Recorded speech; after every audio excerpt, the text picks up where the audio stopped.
Okay, this is great. We're going to switch now to energy and innovation. Um, Sarah and Celina, are you here? Yes, good morning.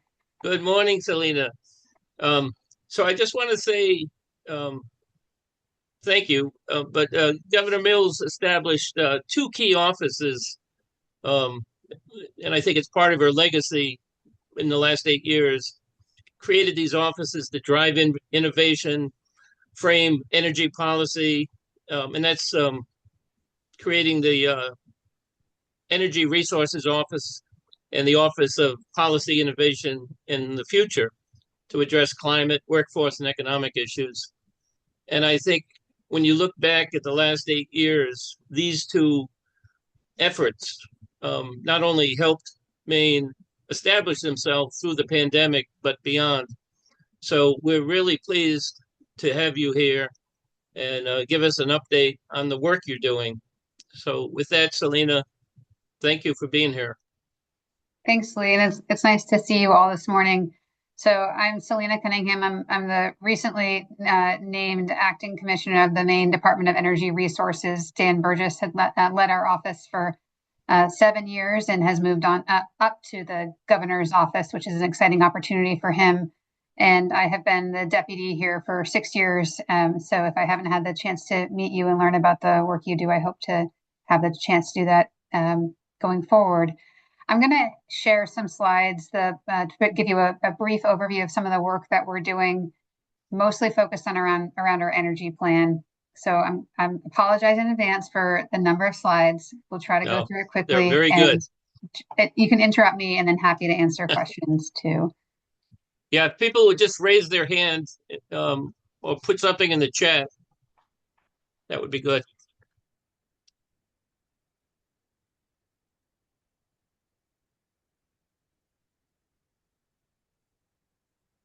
Okay.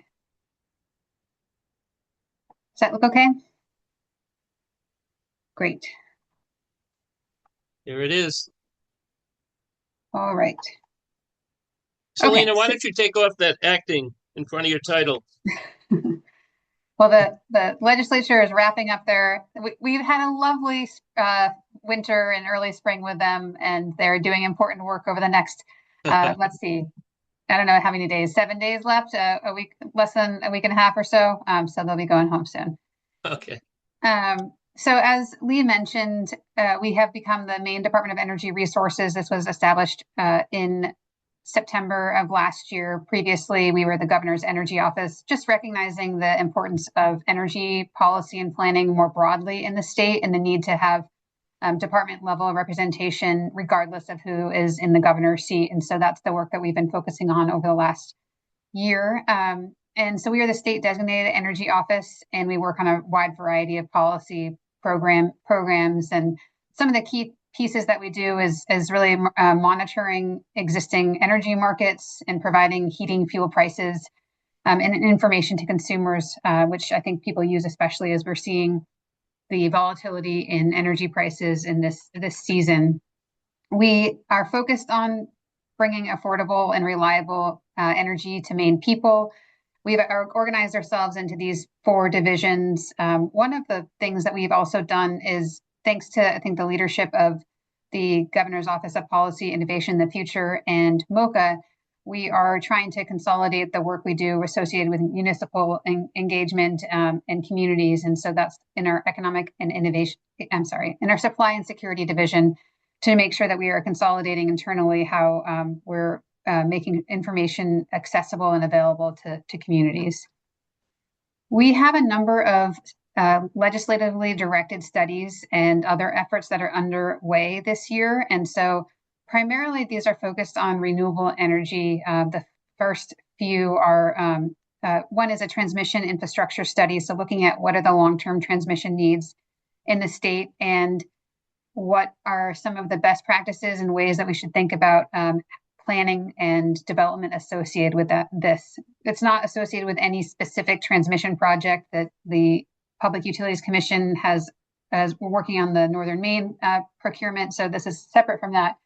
But just taking, I think, a step back with a stakeholder-driven effort to think about what policies we should have in place and the practices we should expect from developers as we're building out transmission. And so happy to talk to anyone in the future about that work. And then we have a number of renewable energy focused studies that we're completing, a security plan, which we're responsible for the energy security plan, each taking a look at that every year, and as well as the Maine energy plan. And that's what I'm going to spend the bulk of my time here doing. So in January 2025, we released the Maine energy plan. We're required by statute to do this every 2 years. And there are a number of objectives that we are kind of statutory requirements we need to meet, but really taking a look at what are our long-term energy needs, what are the steps we're going to take to meet those, and policies we need to have in place to do that, and consideration of a variety of other factors and laws in place. And so in the 2025 process, we had a long stakeholder process. We did some deep technical analysis and then put together these 5 objectives.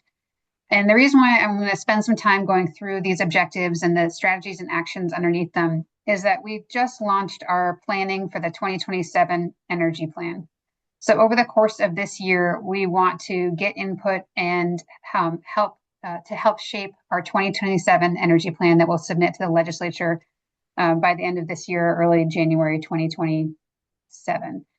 And we recently released a request for information to ask for feedback, and we're basing it and looking for input based on the last plan. So that's why I'm going to spend a little time going through this as well.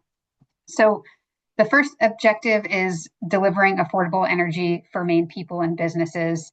And the strategies about how we're really going to do that is looking at how to reduce our reliance on fossil fuels, both through electricity, but also through home heating, reducing energy burden for low and moderate income households, and looking at a variety of electricity cost control opportunities.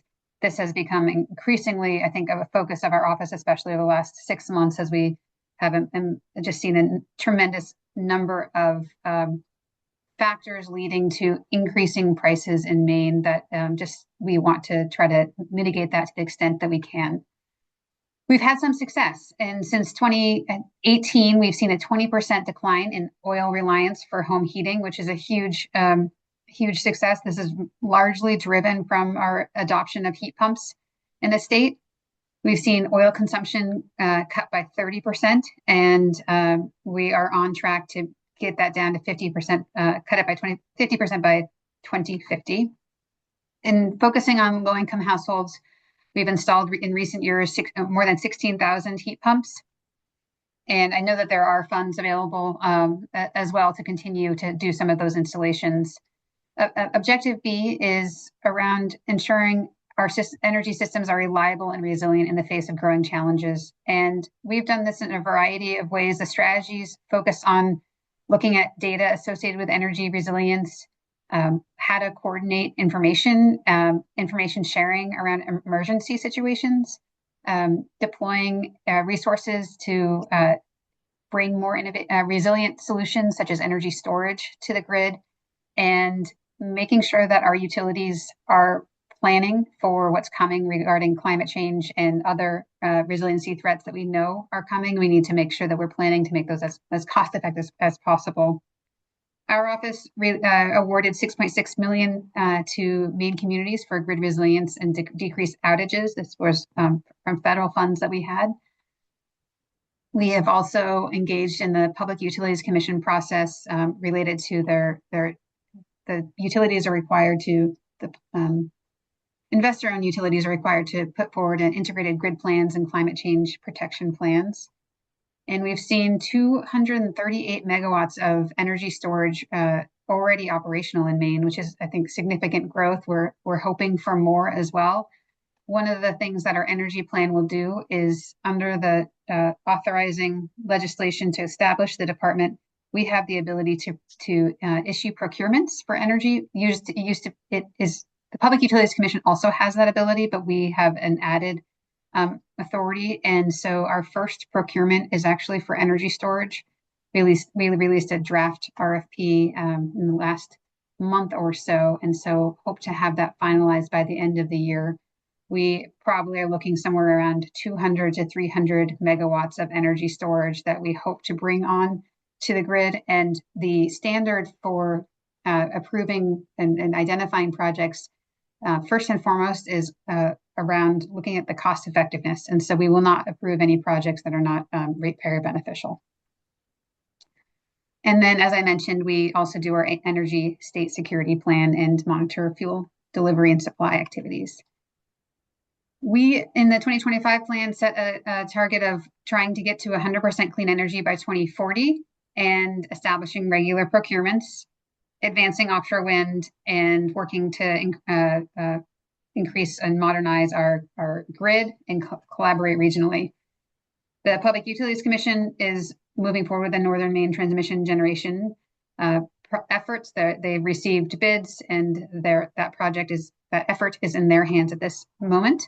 And we are certainly watching it closely and thinking about, depending on where that lands, that will be a substantial investment and amount of work associated with thinking not only about the lines and the turbines or the projects themselves, but also what does it mean for communities when it comes to the workers and housing and other questions that will come up from seeing that type of development. So more to come on that. And over the last 8 years, we've brought on 2 gigawatts of energy generation, clean energy, and that includes the 128 megawatt wind farm in Washington County, and then 1.7 gigawatts of solar capacity in the state. And what we are seeing is that solar is definitely helping to reduce the overall peak demand in the region, and certainly helpful in that regard. And then offshore wind, we continue to see it as a part of our long-term energy solutions for the region and for the state. And so we are continuing to invest in research and collaboration to make sure that we have good baseline data in terms of offshore ecosystem. When we are doing our transmission planning, we're thinking about how to consider and plan for no regrets transmission infrastructure that can support diverse energy solutions. And then also working to make sure that we are collaboratively engaging the fishing industry to understand what research questions they have around ways to minimize impacts. So those are just a few of the ways that we're engaged in the topic, although it has certainly slowed down. And then we're doing long-term, working with the other New England states regarding transmission planning, and there's an effort to build out portions of the grid connecting the New Hampshire, Maine kind of constraints and interface there. So that is an ongoing effort at ISO New England. Great. And then, Lee, do you have a question? Oh, okay. So then going to efficient technologies that we are focusing on, the strategies include advancing beneficial electrification, unlocking grid benefits through electrified technology, and supporting Maine's EV charging network. We've installed more than 200,000 heat pumps, which is exciting. We recently announced that new number, which is just showing the growth of the success of heat pumps, and thanks a lot to the work of EMT to get us there. We have over 700 housing units that will be heated entirely with heat pumps through our home energy rebate program. And then there are more than 21,000 buildings that have been weatherized. 21,000 EVs on the road in Maine, with over access to over 1,400 public charging ports. So some work we've done there is good to see that. And then we're consistently in the top 10 states for energy efficiency in terms of the policy efforts, which is great for a state like Maine. And then I'll just, I think almost done. Last objective is looking at energy career opportunities for Maine and advancing in innovation. We have 16,000 clean energy jobs here in Maine, and we're excited to see that growth. We have a faster growing clean energy economy here in Maine than in terms of workforce than in comparison to any other New England state. On Thursday, we have a webinar that is focusing on our recently released clean energy industry report, where we'll go into more detail about the work that we're doing and the kind of makeup of demographics of our workforce, and then what we're thinking of, what we're seeing in terms of the future. Contributed $3 billion to Maine's economy from the clean energy industry. And we in our office, through a variety of resources, have funded $9 million to support workforce and innovation, and engaged a lot of different people and businesses to bring people into the industry.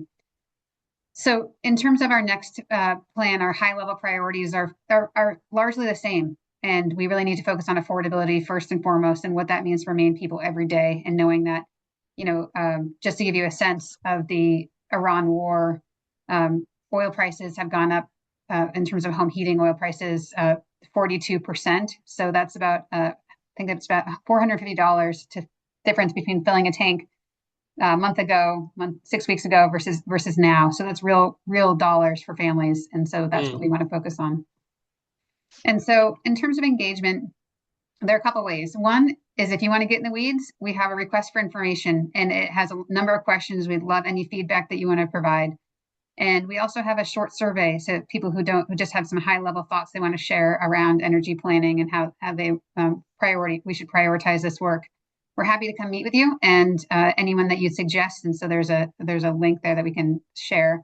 And then our energy kind of the bi-monthly energy updates emails can give you a sense of what we're doing on the 2027 plan.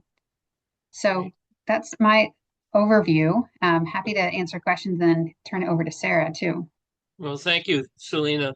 Having consumer costs and reliability top of the priority list is great.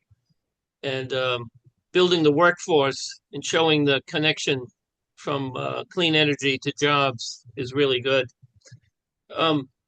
In working with New England states on improving the grid and accessibility, are you also working with them to counter decisions from the federal government, having New England work as a region to protect what we're doing?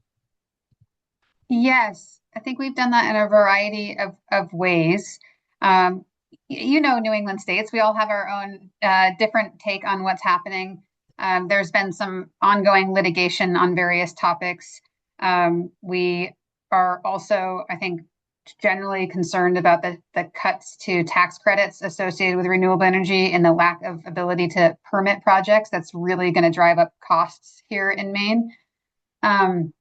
In terms of how we're working together, I think we have a really shared working relationship on how to drive down transmission costs, and working with ISO New England around really scrutinizing proposals from utilities around transmission upgrades that are unnecessary, and then additional planning around that. And then we work well to think about planning for the future, for what our future generation should look like. As I think most people probably know, many people know, we're in a real pinch when it comes to generation from a regional perspective. And that's regardless of whether you're looking at clean resources or not. It's not an easy time. And so we have to work together to figure out what's the easiest way to get the power we need from a reliability and resource adequacy perspective. Yeah, well, thank you. It's really important work, and hopefully the next administration takes all of it and continues this good work. Yeah, I think there's a lot that needs to continue regardless of who's here, and so that's what we're focusing on now. And I personally am, excited about the work that the governor has done and that we've all accomplished. But regardless, there's a lot for Maine that Maine people need in this area. Right. Well, thank you, Celina. And all right, 10 o'clock. I want to thank everybody. This is the second meeting of our CEDS committee, and it's going to be fast moving. We've got blocks of 30-minute discussions with guests coming in, and then we'll have opportunities for questions. And then between this meeting and the next one, we'll have some small group discussions and reviews that'll help us move forward. So with that,